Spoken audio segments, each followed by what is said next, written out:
اپنے محل کی چھت پر ٹہل رہا تھا۔ ٹہلتے ٹہلتے اس کی نظر محل کے نزدیک گھر کی چھت پر پڑی، جس پر ایک بہت خوبصورت عورت کپڑے سکھا رہی تھی۔ بادشاہ نے اپنے ایک باندی کو بلا کر پوچھا، کس کی بیوی ہے یہ؟ باندی نے کہا، بادشاہ سلامت، یہ آپ کے غلام فیروز کی بیوی ہے۔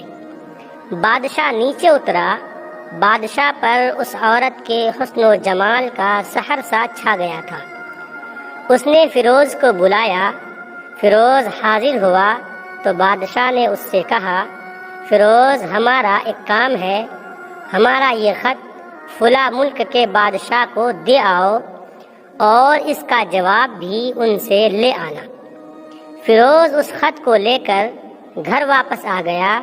خط کو اپنے تکیے کے نیچے رکھ دیا، سفر کا سامان تیار کیا، رات گھر میں گزاری اور صبح منزل مقصود پر روانہ ہو گیا، اس بات سے لا علم کہ بادشاہ نے اس کے ساتھ کیا چال چلی ہے۔ ادھر جیسے ہی فیروز نظر سے اوجھل ہوا، بادشاہ چپکے سے فیروز کے گھر پہنچا اور آہستہ سے فیروز کے گھر کا دروازہ کھٹکھٹایا۔ فیروز کی بیوی نے کہا، کون ہے؟ بادشاہ نے کہا، میں بادشاہ ہوں، تمہارے شوہر کا مالک۔ تو اس نے دروازہ کھولا۔ بادشاہ اندر آ کر بیٹھ گیا۔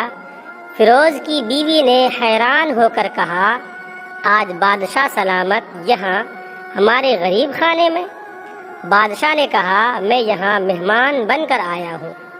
فیروز کی بیوی نے بادشاہ کا مطلب سمجھ کر کہا، میں اللہ کی پناہ چاہتی ہوں آپ کے اس طرح آنے سے، جس میں مجھے کوئی خیر نظر نہیں آ رہی۔ بادشاہ نے غصے میں کہا، اے لڑکی، کیا کہہ رہی ہو تم؟ شاید تم نے مجھے پہچانا نہیں، میں بادشاہ ہوں، تمہارے شوہر کا مالک۔ فیروز کی بیوی نے کہا، بادشاہ سلامت، میں جانتی ہوں کہ آپ ہی بادشاہ ہیں، لیکن بزرگ کہہ گئے ہیں، شیر کو اگرچہ جتنی ہی بھوک لگی ہو، وہ مردار تو نہیں کھانا شروع کر دیتا۔ اور کہا، بادشاہ سلامت، تم اس کٹورے میں پانی پینے آئے ہو جس میں تمہارے کتے نے پانی پیا ہے۔ بادشاہ اس عورت کی باتوں سے بڑا شرمسار ہوا اور اس کو چھوڑ کر واپس چلا گیا، لیکن اپنے چپل وہیں بھول گیا۔ یہ سب تو بادشاہ کی طرف سے ہوا۔ اب فیروز کو آدھے راستے میں یاد آیا کہ جو خط بادشاہ نے اسے دیا تھا وہ تو گھر پر ہی چھوڑ آیا ہے۔ اس نے گھوڑے کو تیزی سے واپس موڑا اور اپنے گھر کی طرف لپکا۔ فیروز اپنے گھر پہنچا تو تکیے کے نیچے سے خط نکالتے وقت اس کی نظر پلنگ کے نیچے پڑے بادشاہ کے نالین یعنی چپل پر پڑی، جو وہ جلدی میں بھول گیا تھا۔ فیروز کا سر چکرا کر رہ گیا اور وہ سمجھ گیا کہ بادشاہ نے اسے سفر پر صرف اس لیے بھیجا تاکہ وہ اپنا مطلب پورا کر لے۔ فیروز کسی کو کچھ بتائے بغیر چپ چاپ گھر سے نکلا۔ خط لے کر وہ چل پڑا اور کام ختم کرنے کے بعد بادشاہ کے پاس واپس آیا تو بادشاہ نے اسے انعام کے طور پر 100 دینار دیے۔ فیروز دینار لے کر بازار گیا اور عورتوں کے استعمال کے قیمتی کپڑے اور کچھ تحائف بھی خرید لیے۔ پہنچ کر بیوی کو سلام کیا اور کہا، چلو تمہارے میکے چلتے ہیں۔ بیوی نے پوچھا، یہ کیا ہے؟ کہا، بادشاہ نے انعام دیا ہے اور میں چاہتا ہوں کہ تم یہ پہن کر اپنے گھر والوں کو بھی دکھاؤ۔ بیوی، جیسے آپ چاہیں۔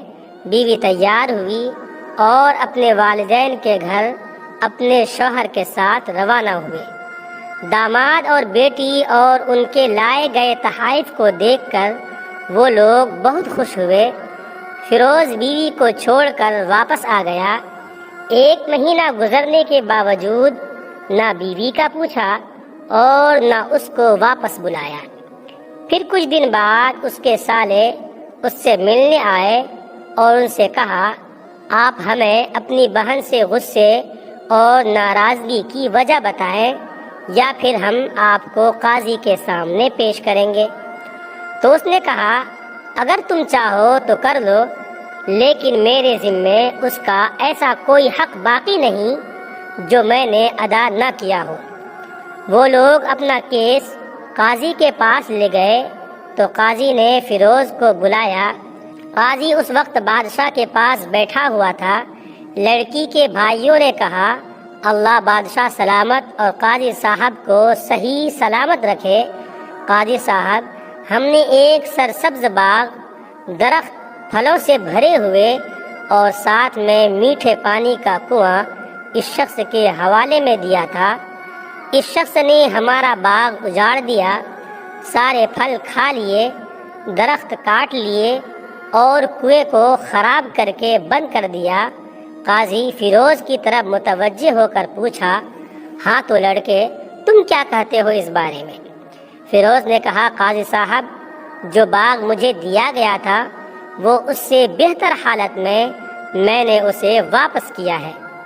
قاضی نے پوچھا، کیا اس نے باغ تمہارے حوالے ویسی ہی حالت میں واپس کیا ہے جیسے پہلے تھا؟ انہوں نے کہا، ہاں، ویسی ہی حالت میں واپس کیا ہے، لیکن ہم ان سے باغ واپس کرنے کی وجہ جاننا چاہتے ہیں۔ قاضی نے کہا، ہاں فیروز، تم اس بارے میں کیا کہنا چاہتے ہو؟ فیروز نے کہا، قاضی صاحب، میں باغ کسی بغض یا نفرت کی وجہ سے نہیں چھوڑا، بلکہ اس لیے چھوڑا کہ ایک دن جب میں باغ میں آیا تو اس میں نے شیر کے پنجوں کے نشان دیکھے، تو مجھے خوف ہوا کہ شیر مجھے کھا جائے گا۔ اس لیے شیر کے اکرام کی وجہ سے میں نے باغ میں جانا بند کر دیا۔ بادشاہ جو ٹیک لگائے ہوئے یہ سب کچھ سن رہا تھا، اٹھ کر بیٹھ گیا اور کہا، فیروز، اپنی باغ کی طرف امن اور مطمئن ہو کر جاؤ۔ اللہ کی قسم، اس میں کوئی شک نہیں کہ شیر تمہارے باغ آیا تھا، لیکن وہ وہاں پر نہ تو کوئی اثر چھوڑ سکا اور نہ کوئی پتا توڑ سکا اور نہ ہی کوئی پھل کھا سکا۔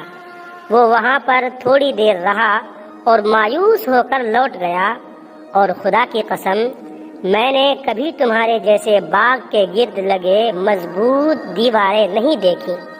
فیروز اپنے گھر لوٹ آیا اور اپنی بیوی کو بھی واپس لے لیا۔ نہ تو قاضی کو پتہ چلا اور نہ ہی کسی اور کو کہ ماجرا کیا ہے۔ کیا خوب بہتر ہے اپنے اہل و عیال کے راز کو چھپانا کہ لوگوں کو پتہ نہ چلے، اپنے گھروں کے بھید کسی پر ظاہر نہ ہونے دیں۔ ویڈیو اچھا لگے تو لائک کریں، کمنٹ کریں، شیئر کریں، اور اس طرح کے اور بھی ویڈیوز حاصل کرنے کے لیے